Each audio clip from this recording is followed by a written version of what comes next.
ಅಣ್ಣವ್ರು ಇಷ್ಟೊತ್ತಾರು ಬರಲಿಲ್ವಲ್ಲ. ನಾನು ಅಡುಗೆ ಮಾಡ್ಕೊಂಡು ಕಾದು ಕಾದು ಸುಸ್ತಾಯ್ತು. ಅಪ್ಪಿ ನಡಿಯ ಒಳಗೆ. ಉಮಾ ಬಾರಮ್ಮ, ಇಲ್ಲಿ ಬ್ಯಾಗ್ ಎತ್ಕೊಂಡು ಒಳಗೆ ಮಾಡ್ಬು, ಸಾಕಾಯ್ತು. ಅಣ್ಣ ಅಣ್ಣ ಕೊಡೋಣ. ಎಲ್ಲಮ್ಮ ಎಲ್ಲ ಎಲ್ಲೋದ್ರು, ಯಾರೂ ಕಾಣಿಸ್ತಿಲ್ಲ. ಉಶ್ ಸಾಕಾಯ್ತು. ಅಲ್ಲಿಂದ ನೆಟ್ಕೊಂಬರೋ ಅಷ್ಟರಲ್ಲಿ ಹೆಂಗೋ ₹2 ಬಸ್ ಚಾರ್ಜ್ ಉಳಿದ್ರೆ ಮನೆ ತುಂಬ ಮಕ್ಕಳು ಏನು ಪ್ರಕಾರ ಆಗುತ್ತೆ. ಪುಟ್ರಂಗಿ ಒಂಚೂರು ಕಾಫಿ ತಾಂಬಾರೆ. ಮಕ್ಕಳೆಲ್ಲ ಎಲ್ಲೋದ್ರು ಏನೋ. ಏನು ತಂದೆ ಇರಿ. ಅಯ್ಯೋ ಬಂದೆ ಇರು. ಏನು ಅರ್ಜೆಂಟ್ ಮಾಡ್ತೀಯ? ಮಕ್ಕಳನ್ನೂ ನೋಡಬೇಕು, ನಿನ್ನೂ ನೋಡಬೇಕು. ನಂಗೆ ಒಳ್ಳೆ ಕರ್ಮ ಆಗೈತೆ. ಹೊಟ್ಟೆಗೊಂದು ಕೈಯಲ್ಲಿ ಒಂದು, ನಾನು ಏನು ಮಾಡಲಿ? ತಗೊಳ್ರಿ ಕಾಪಿನ. ಕೊಡು ಪುಟ್ರಂಗಿ ಕಾಪಿನ. ಬಾ ಪುಟ್ರಂಗಿ ಕೂತ್ಕೋ, ಮಾತಾಡೋಣ. ಅಯ್ಯೋ ನೀನು ಕೂತ್ಕೋಪ್ಪ, ಹೊಟ್ಟೆಗೆ ಬೇಯಿಸ್ಬೇಕಿನ್ನ. ಬತ್ತನೆ ಸ್ಕೂಲಿಂದ ಆವ ಅಂತ ಬರ್ತವೆ ನಿನ್ನ ಮಕ್ಕಳು. ಪುಟ್ರಂಗಿ ಬಾ ಕೂತ್ಕೋ. ದೊಡ್ಡ ಮಗಳು ಲೀಲಮ್ಮಂಗೆ ಯಾರಿಗೋ ಹೇಳಿದ್ದೀನಿ ಗಂಡು ಕರ್ಕೊಬರ್ತಾರಂತೆ, ಬಾ ಅದ್ರ ಬಗ್ಗೆ ಮಾತಾಡೋಣ. ಅಯ್ಯೋ ಮಾಡಪ್ಪ, ಏನೋ ಈಗ ನಮ್ಮ ಮಲ್ಕಾಕೊಂಡೆಲ್ಲ 2 ಹೆಣ್ಮಕ್ಳು ಮೈನೇರು ನಿಂತವೆ. ಮಾಡು. ಆಯ್ತಾಯ್ತು ಮಾಡು. ಸಾಲನೋ ಸೂಲನೋ ಮಾಡಿ ಮದುವೆ ಮಾಡಿ ಕಳಿಸು. ಆಮೇಲೆ ಶ್ರೀನಿವಾಸ, 2ನೇ ಮಗ ಶ್ರೀನಿವಾಸ ಅವನೆಲ್ಲ ಅವ್ನ ಕೆಲಸದಲ್ಲಿ ಹುಬ್ಳಿಗೆ ಹಾಕೋರೆ, ಟ್ರೈನಿಂಗ್ ಹೋಯ್ತಾನೆ ಹುಬ್ಳಿಲಿ. ಅವನೇನು ನೋಡೋಣ, ಅವನೇನು ಕೊಡ್ತಾನಂತೆ ಅಕ್ಕನ ಮದುವೆಗೆ. ಕೊಡ್ತಾರೆ ನಿನ್ನ ಮಕ್ಕಳು, ಕನ್ಸು ಕಾಣು. ನಾನು 7 ಜನ ಗಂಡು ಮಕ್ಳು ಎತ್ತಿದ್ದೀನಿ. ನನಗೊಬ್ಬರಲ್ಲ ಒಬ್ರು ಆಗ್ತಾರೆ, ನೋಡ್ಕೊತಾರೆ. ನಿನ್ಗೇನು ಗೊತ್ತು? 4 ಜನ ಸತ್ತಾಗ 4 ಜನ ಹೊರಕ್ಕೆ, ಒಬ್ಬನು ಸುದ್ದಿ ಮುಡ್ಸೋಕ್ಕೆ, ಒಬ್ಬನು ಕೂಳಿ ಮಡಿಕೆ ಇಟ್ಕೊಳ್ಳೋಕ್ಕೆ, ಒಬ್ಬನ ತಲೆ ಬಳಸ್ಕೊಳ್ಳೋಕ್ಕೆ 7 ಜನ ಎತ್ತಿದ್ದೀನಿ. ಆಯ್ತಾಯ್ತು ಬಿಡು ಪುಟ್ರಂಗಿ, ನಾನಿರೋವರೆಗೂ ಅಷ್ಟೇ ನಿಂದು ರಾಜ್ಯಭಾರ. ಪುಟ್ರಂಗಿ ಗಂಡಿನ ಕಡೆಯವ್ರು ಬರ್ತಾವ್ರೆ ಮಧ್ಯಾಹ್ನ, ಏನೇನು ತರಬೇಕು ಮನೆಗೆ? ಒಂದಿಷ್ಟು ಕನಕಾಂಬ್ರವ, ಒಂದಿಷ್ಟು ಸ್ವೀಟು, ಒಂದಿಷ್ಟು ಚೌಚ ತಗೋಬಾ. ಆಯ್ತು ಪುಟ್ರಂಗಿ. ಲೀಲಮ್ಮನ ರೆಡಿಯಾಗೇ ಕೇಳು, ಮಧ್ಯಾಹ್ನ ಅಷ್ಟೊತ್ತಿಗೆ ಬರ್ತಾರಂತೆ ಗಂಡಿನ ಕಡೆಯವರು. ಏನಿದು ಇನ್ನೂ ಇಷ್ಟೊತ್ತರ ಬಂದಿಲ್ವಲ್ಲ ಗಂಡಿನ ಕಡೆಯವರು? ಅಗೋ ಅವ್ರು ಬರ್ತಾ ಇರೋಂಗೆ ಕಾಣಿಸ್ತಾವ್ರೆ.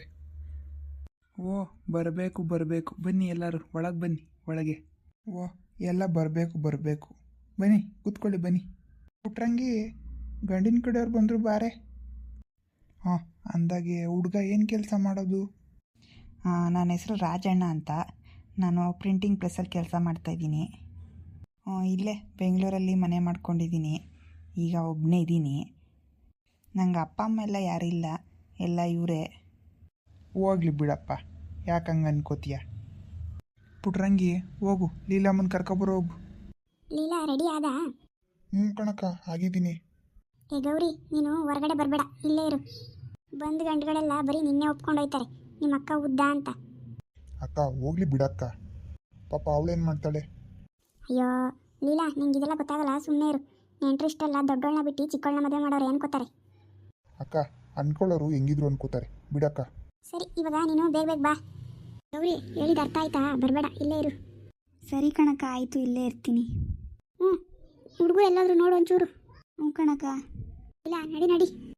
ನೋಡಪ್ಪ ರಾಜಣ್ಣ, ಇದೇ ನನ್ನ ಮಗಳು ಲೀಲಾ ಅಂತ. ನನಗೆ ಒಟ್ಟು 14 ಜನ ಮಕ್ಕಳು. ಈ ಹುಡುಗಿನೇ ದೊಡ್ಡದು. ತುಂಬ ಅದ್ದೂರಿಯಾಗಿ ಮದುವೆ ಮಾಡ್ಕೊಡೋಕ್ಕಾಗಿಲ್ಲ ಅಂದರು. ನನ್ನ ಯೋಗ್ಯತೆ ತಕ್ಕನಂಗೆ ನಾನು ಮಾಡ್ಕೊಡ್ತೀನಪ್ಪ. ಅಮ್ಮ, ಹುಡುಗಿ ಸ್ವಲ್ಪ ಉದ್ದ ಅಂತ ಕಾಣಿಸಲ್ವಾ ನನಗಿಂತ?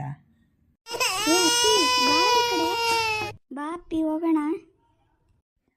ಅಂದಾಗೆ ಈ ಹುಡುಗಿ ಯಾರು? ಈ ಹುಡುಗಿ ನನ್ನ ಚಿಕ್ಕ ಮಗಳು ಕಣಪ್ಪ, ಗೌರಿ ಅಂತ. ಯಜಮಾನ್ರೆ, ನೀವೇನು ಅಂದ್ಕೊಂಡಿಲ್ಲ ಅಂದರೆ ನಿಮ್ಮ ದೊಡ್ಡ ಮಗಳು ನಂಗೆ ತುಂಬ ಉದ್ದ ಆಗ್ತಾರೆ ಅನಿಸುತ್ತೆ. ನಿಮ್ಮ 2ನೇ ಮಗಳು ಗೌರಿನ ನಾನು ಕೊಟ್ಟು ಮದುವೆ ಮಾಡ್ಬೋದಲ್ವಾ? ಅಪ್ಪ ಎದ್ದೋಗು ಈಚೆಗೆ. ಯಾರು ಉಗಿತಾರೆ ಮಕ್ಕೆ, ದೊಡ್ಡ ಮಗಳನ್ನ ಬಿಟ್ಟು 2ನೇ ಮಗಳನ್ನ ಕೊಟ್ಟು ಮದುವೆ ಮಾಡಿದ್ದೀರಾ ಅಂತ. ಅಷ್ಟು ಎದ್ದೋಗ್ರಿ ನೀವು ಈಚೆಗೆ. ನೀವು ಕೂತಿದ್ದ ಜಾಗಕ್ಕೆ ಸಗಣಿ ಏರಿಸ್ತೀನಿ. ಪುಟ್ರಂಗಿ ಒಂದು ನಿಮಿಷ ಇರು ಪುಟ್ರಂಗಿ. ಸುಮ್ಮನಿರು ನೀನು, ನಿನಗೇನು ಗೊತ್ತಾಗುತ್ತೆ? ಏನಂತಾರೆ, ದೊಡ್ಡ ಮಗಳು ಬಿಟ್ಟು ಚಿಕ್ಕ ಮಗಳನ್ನ ಮದುವೆ ಮಾಡಿದ್ರೆ ಅವಳ ಜೀವನ ಏನಾಗುತ್ತೆ, ಅವಳ ಬಗ್ಗೆ ಏನಂತ ತಿಳ್ಕೊತಾರೆ ಜನ. ಮೊದಲು ಎದ್ದೋಗಿ ನೀವು.